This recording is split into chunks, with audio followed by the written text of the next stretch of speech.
I'm Harith Hasmadi, and I'm the guy behind Hashadi's Instagram. So I'm 24 this year, and I'm currently in my last year of degree. My role in Hashadi is basically taking care of our Instagram account, curating the pictures as well as the captions for each post. I would also be responsible in dealing with our customers. Hello, I am Abdul Mohaimin. I'm 26 years old and I graduated last year. So my job here is designing, cutting, sewing, and taking pictures of our bags. Sounds fabulous, huh? It's a lot of fun going through the clothes and fabric that we have and coming up with the designs. But sometimes it does get a bit tedious and repetitive.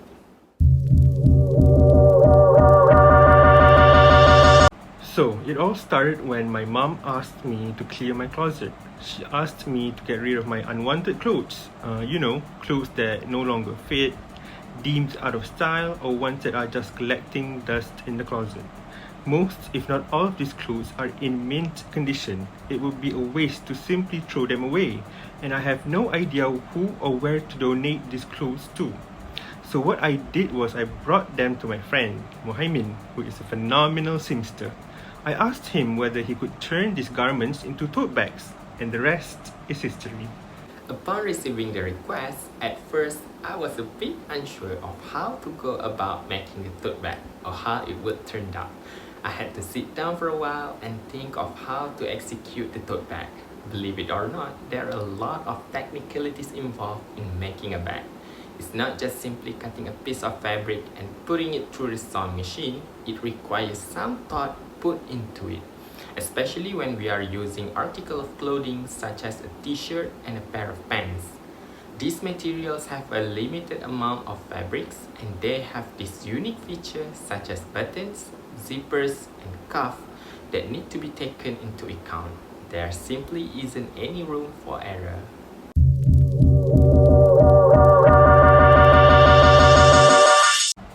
After our first batch of tote bags, we decided to make more.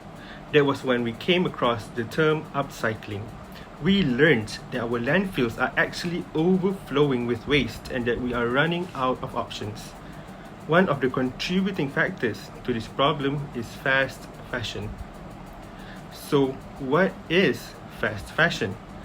Fast fashion can be defined as cheap, trendy clothing that samples ideas from the catwalk or celebrity culture and turns them into garments in high street stores at breakneck speed to meet consumer demand. The idea is to get the newest styles on the market as fast as possible so shoppers can snap them up while they are still at the height of their popularity and then sadly discard them after a few wears. It forms a key part of the toxic system of overproduction and consumption that has made fashion one of the world's largest polluters. Alright, so going back to the landfill problem. Every second, the equivalent of one garbage truck of textiles is landfilled or burned. Our landfills are overflowing with textile waste. A conservative estimate is that clothing and textiles make up 7% of landfills globally, although many believe this figure is closer to 12%. The average US citizen reportedly throws away 70 pounds, which is 31.75 kilograms of clothing and other textiles each year.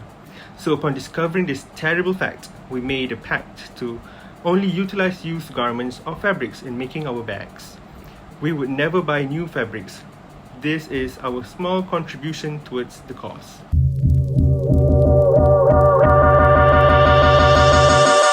Thus far, we have made an array of bags, from the simple tote bag, pouches, pencil case, duffel bag, clasps, and handbags. We are very humbled by the overwhelming responses that we have whenever we release our bags. We have been very fortunate to have such supportive and generous family members and friends. They have donated countless used garments and fabric to us.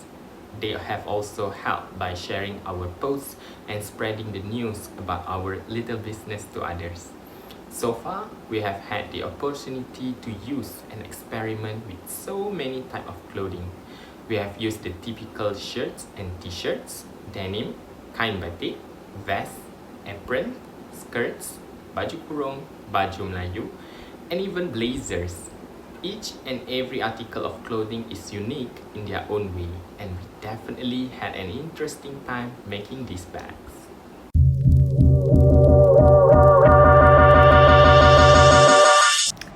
We're very proud to share some of our achievements along our journey. We were lucky enough to be invited to be on Malaysia Hari Ini and to be featured on The Star. It definitely still feels surreal to be given such opportunities.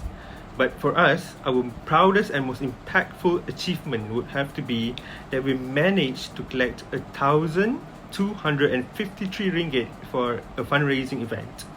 The money was donated to Equinites, an environmental NGO, and the fund was used to provide water filters to Orang Asal so that they could get access to clean water. It feels great that we were able to give back to the community while saving the earth.